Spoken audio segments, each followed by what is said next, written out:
Hi everybody, welcome to Tuesday with Teddy. Today we're going to do something a little bit different than we've been doing. We're going to do something more of a comfort food.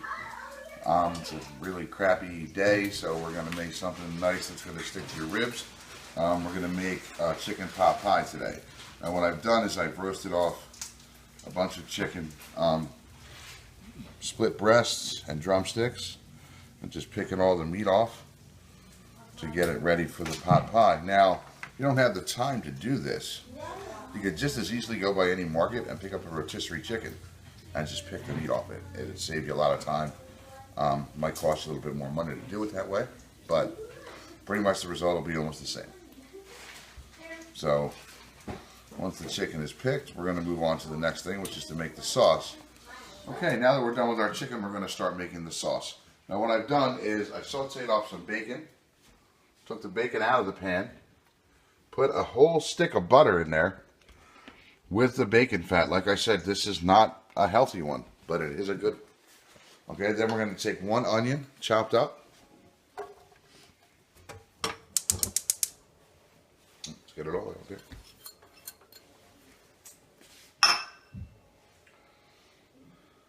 Fresh thyme and fresh rosemary, chopped up, probably about 2 tablespoons of each. Throw them in there. Woo! Is that your sound effects? Yes, I have. I mean, we have to skip on some production value, so I have to do my own effects. It's like slave labor here. And 1 clove of garlic chopped up. And we're just gonna mix this together. Then what we're gonna do is we're just gonna saute this until it's tender, and then we're gonna make a roux with it and turn it into the sauce for our pot pie. So. Okay, so our veggies are tender. We're going to add about a half a cup of flour. Right in there. Mix it all up. Going to make a nice roux out of this.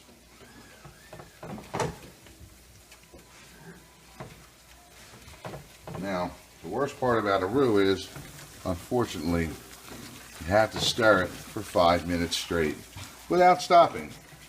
So while I do that, we'll come back in a minute and see the finished product. Okay, so our sauce came up nice and tight. It's the way we want it, so it's going to stick to the veggies and the chicken. Now we're going to take this sauce and we are going to dump it right into this bowl with the chicken that we already shredded. Pour all that in there. Then we are going to add some peas and carrots, just a bag of frozen peas and carrots. Throw that in there. And then the first thing that we did at the beginning was when we cooked up the bacon, chopped all that down. I'm going to throw that in there.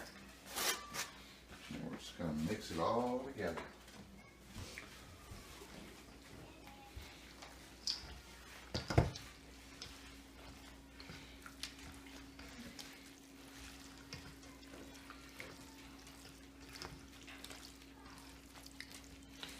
Now, we have a larger family than most. So I'm going to be making 2 pies out of this, not 1. So some people do a bottom and a top crust. If it's your preference, you can. If you don't want to, you can do what I'm doing, which is just the top crust. So I'm going to distribute this about half in each one.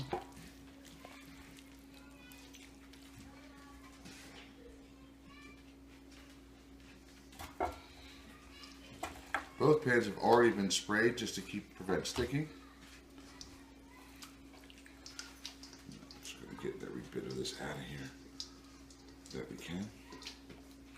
Hate to waste it. Okay, now just going to spread it around.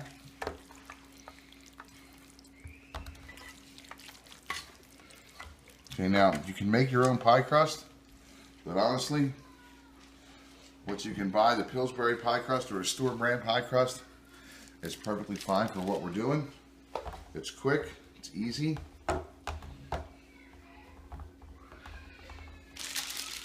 Doesn't take much to do it.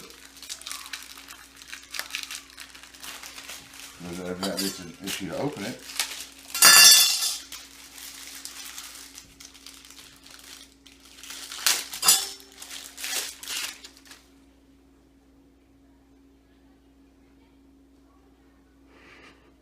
Need some help?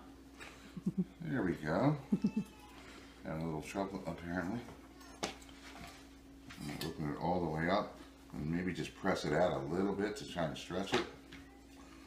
Especially since this is kind of oval and obviously the pan is more of a rectangle. So we're gonna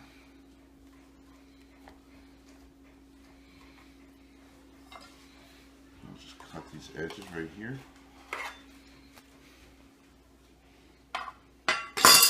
Just place them in these edges where we didn't get any.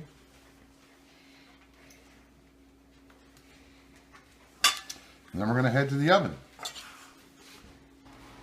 Okay, so what we've done is we got the crust down. We cut some slits in the top of each one to let the heat vent out. Now, just a couple ideas. If you don't want to do a pie crust topping, you could even cut up biscuits, like just Pillsbury biscuits, cut them into pieces and put them on top to make a top crust, or even mashed potatoes, because there's no potatoes in this. So if you want to do something like that, kind of make it like a shepherd's pot pie. So what we're going to do now is we're going to put them in the oven. Everything is cooked. So basically what you really want to do is just cook the pie crust. So when the pie crust is a nice golden brown, probably, depending on your oven, 30 to 45 minutes, they're ready to go. Now the important thing is with something like this is you want to let it set after you pull it out of the oven, because it's going to be boiling inside. It's going to be very hot and very liquidy. So you want it to set almost like you would a lasagna. You don't want to cut it right away. You want to let it congeal back together and then cut it. So you want to let it sit at least 10 to 15 minutes after you pull it out of the oven. So come back in a few minutes and we'll see what the finished product looks like. Okay guys, we're back. Here's the finished product. Took it out of the oven about 10 or 15 minutes ago. It's nice and golden brown. Just going to cut into it. And hope that we can get one good piece out of it.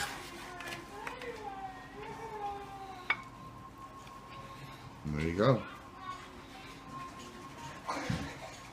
It's ready. It's lovely. It is lovely. Tastes better than look too.